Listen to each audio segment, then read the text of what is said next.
Hello बच्चों, तो आज का हमारा टॉपिक है effect produced by electric current. तो इलेक्ट्रिक करंट से क्या क्या इफेक्ट होते हैं। तो इसमें तीन तरह के इफेक्ट होते हैं।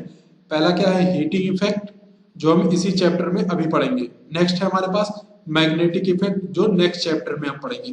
केमिकल इफेक्ट अभी हमें नहीं पढ़ना है।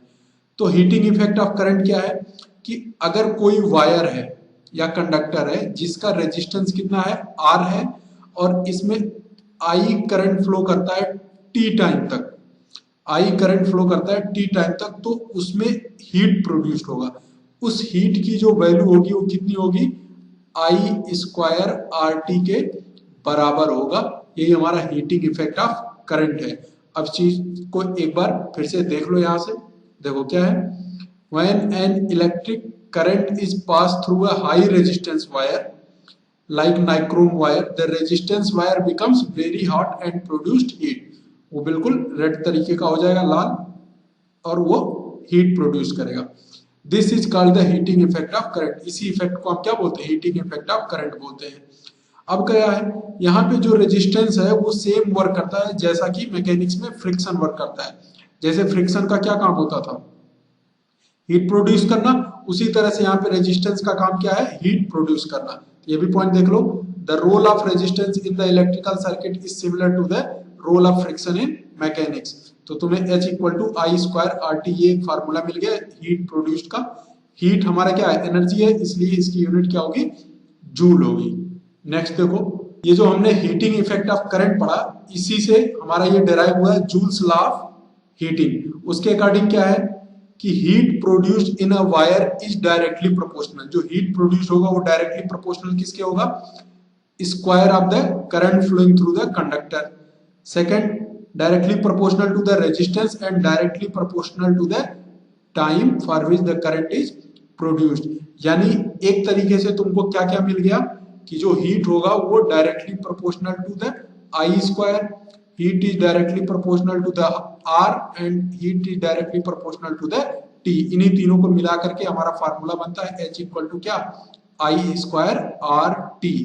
ठीक है, अब इसको आगे एक बार थोड़ा सा और रिवाइज करते हैं। और कौन सा पॉइंट दिया है, a given current will produce more heat per unit time. मतलब सेम करंट से ज्यादा हीट प्रोड्यूस कर सकते हैं कब, if two resistance R connected in series. अगर हम सीरीज में कनेक्ट करेंगे दो रेजिस्टेंस को, तो क्यों, क्योंकि सीरीज में कनेक्शन करने से रेजिस्टेंस की वैल्यू बढ़ जाती है, और अगर पैरेलल में कनेक्ट करेंगे तो रेजिस्टेंस की वैल्यू घट जाएगी, जिसके कारण हीट कम हो जाएगा। मतलब अगर हमारे पास दो रेजिस्टेंस है, हमें उसमें करंट पास करके हीट प्रोड्यूस करना है, तो अगर हम सीरीज में उन दोनों को कनेक्ट करेंगे तो ज्यादा हीट मिलेगा, और अगर हम उसको पैरेलल में कनेक्ट करेंगे तो कम हीट मिलेगा।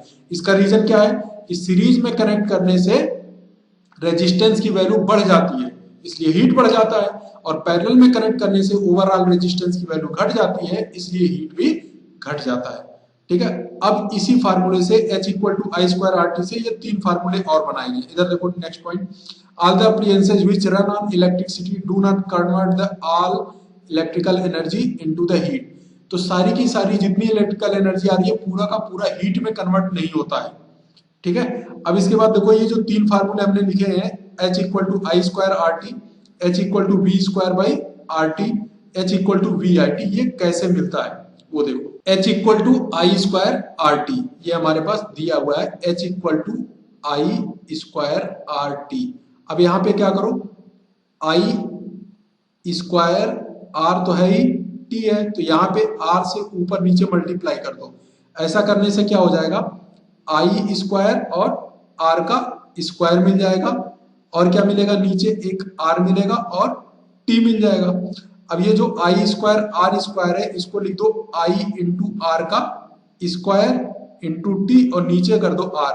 तो हमें पता है आई इंटू आर क्या मिलता है, ओम्स लॉ से हमने वी पढ़ा था, इसके जगह पे वी रख देंगे। जब इसको वी रख देंगे तो ये वी स्क्वायर और नीचे आर है इंटू टी, तो ये हमें सेकंड वाला फार्मूला मिल गया।